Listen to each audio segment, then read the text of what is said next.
রাধে রাধে। সবাই কেমন আছো? আজকে মনটা অতটা ভালো নয়, কিন্তু মা বাবা চলে যাওয়ার পরে মা বাবা অনেকটা দিন ছিল, সেই কারণে মনটা একটু আপসেট আছে। কেন রোজ সকালে উঠে মা বাবা এখানে ঘুমিয়ে থাকতো, আমি বলতাম মা ওঠো, ঘরটা ছাটাবো, ঘর মুছবো, আমি পুজো দেবো, এমন করে। সেই জন্য মনে পড়ছে দাদু কোথায়, আর তার ভিতরে উঠে গেছে। তুমি বলো কোথায়? হ্যাঁ, কোথায় দিদা দাদু?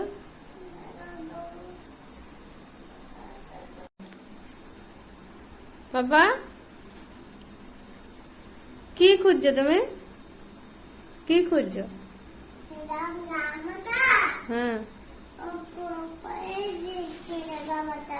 দিদা জামাটা উপরে ছিল, সেটা খুঁজছো? হুম, কে ওরকম করছিল? কে? দিদা।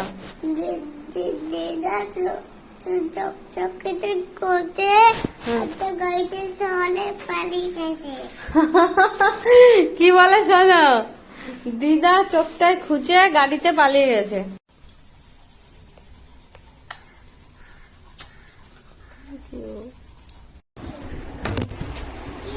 সেও ঠিক চারধার খুঁজছে দাদু দিদাকে।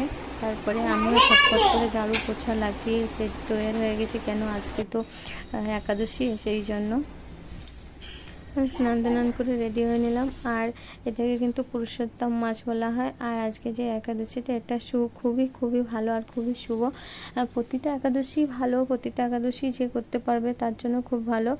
আর আজকে হয়তো মনটা ভালো নয়, তাও আর যখন এলো যে একাদশী, তখন আমার ভিতরে এনার্জি, পজিটিভিটি এমনি এতটা চলে আসছে কি বলবো। আর আমি ঘরের মন্দিরের আজকে আমি কিন্তু সবসময় চেষ্টা করি যে আমার ঘরের মন্দিরটাকে, আসনটাকে পবিত্র, পরিচ্ছন্ন, পরিষ্কার করে রাখার। আর প্রতিটা ছবিকে আমি আজকে মুছে পরিষ্কার করে ঠাকুরের আসনটা চেঞ্জ করে দিব। ঠাকুরের আসনটা চেঞ্জ করে, আর এটাকে দেখো, এটা কিন্তু আমার গোপাল। আমি যখন প্রথমবার তিরুপতি বালাজি গিয়েছিলাম, তখন ওখান থেকে এই ছবিটা তোলা আমার আয়নের। আর আমার বাড়িতে কিন্তু গুরু মহারাজ ব্রহ্মানন্দ গুরুদেবের ছবিটাকেও পরিষ্কার করে নিলাম। আর এটাকে, এনাকে দেখো, ইনি হচ্ছে কিন্তু আমার ভোলেনাথ। এই রূপটা তুমি দেখতে পাবে তোমরা আদি যোগীতে। যখন আমি যেখানেই তীর্থস্থানে যাই, আমি চেষ্টা করি যে আমি তাদেরকে আমার সাথে আমার বাড়িতে নিয়ে আসার। আমার বাড়ি বলতে আমার কিছুই নয়, সবই তাদের। তাও আমি তাদেরকে একটু সেবা করতে পারি যেন, সেই জন্য আমার খুবই ভালো লাগে। যেখানেই যাই আমি তাদের একটা ছবি বা তাদের একটা ছোট মূর্তি কিছুই আমি সাথে করে নিয়ে আসা। আর দেখো, আমি কিন্তু ধূপে নারকেলের যে এইগুলো থাকে ছাবা, সেটা দিয়ে একটা তেজপাতা, 3টা লং, আর একটু গোবরের যে এটা থাকে না, ঘুঁটো, আমি কিন্তু এটা নিজে হাতে তৈরি করেছিলাম, সেটা দিয়ে ধুনা দিই। এটা দিয়ে ধুনা দিলে তোমার ঘরে কিন্তু একটা পজিটিভিটি আসে খুব। যদি তোমার ঘরে কোনো নেগেটিভিটি থাকে, সেইগুলো কেটে যায়। আর মা লক্ষ্মী তো খুবই পছন্দ করে গোবরের এটা, সেই জন্য আমি প্রতিদিনই দিই। আর আজকেও আমি সেটা দিয়েই একটু ধুনা দিলাম ঠাকুরকে ধূপ দেখিয়ে। তারপর আমি ঠাকুরের কাছে শুধু এটাই প্রার্থনা করি জানো, সব সময়তেই আমি ঠাকুরের কাছে এটাই ঠাকুর, আমার নাই ভক্তি, নাই শক্তি, আমার কিছুই নাই। ঠাকুর, আমাকে তোমার সেবা করার শক্তি দাও, আমি তোমার সেবা করতে চাই।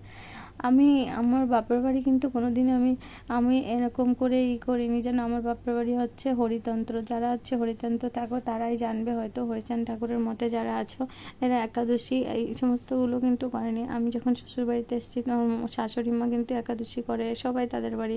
তারপরে যখন আমি বৃন্দাবনে গিয়েছি, তখন থেকে আমার মনটা জানেনি কেন বলে, বৃন্দাবন গেলে সবার চেঞ্জ হয় অনেকটা। আর আমার ভিতর তো অনেকই চেঞ্জ হয়ে গেছে। আর আমার মনে হয় যে এটা আমার সৌভাগ্য যে রাধারানী কৃপা করেছে, তাই আমি রাধারানীর রাম জপ করতে পারছি।